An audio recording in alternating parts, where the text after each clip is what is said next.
I went back to the hospital at night. I went to him and I said, would you allow me to talk to one of your sons? And I called his son and I told him, hey, Mzee is dying. Why don't you come see Mzee?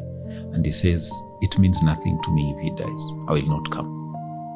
Now, for me, because I'm very close with my dad, we are really tight. He's shaped me. Like, when you ask me who's my mentor in life, it is him. I was even with him today. So for me, that was unimaginable. Like, this is your father. And he said, I will not come.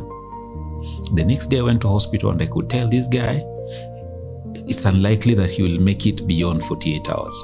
So I just felt this burden. So I called this guy again. I told him, please, Mzee is dying, just come.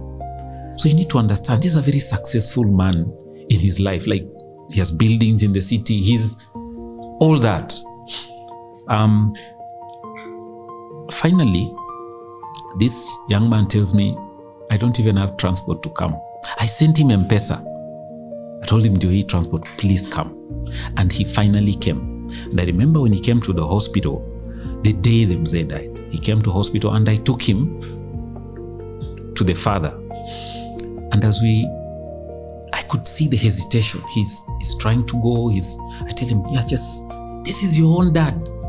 And so finally, he walks in. And there's so much. So the prof that time is weak. He's just like, you can see he's hanging by a thread. So he turns his head to look at the son, and the son is struggling.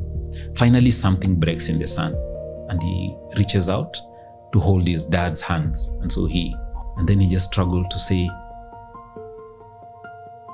I'm sorry.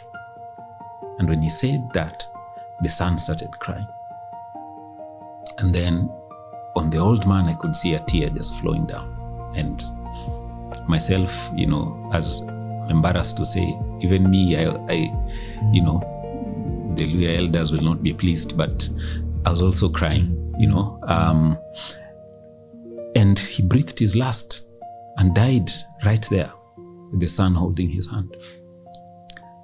A few days later, during the funeral of that prof, this young man called me and he was crying and he said, thank you so much.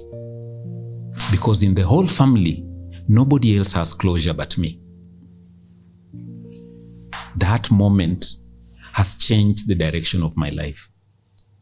And so as I thought about it, and I've really thought about it a lot over the years, and I said, what is important in life? What really matters in life?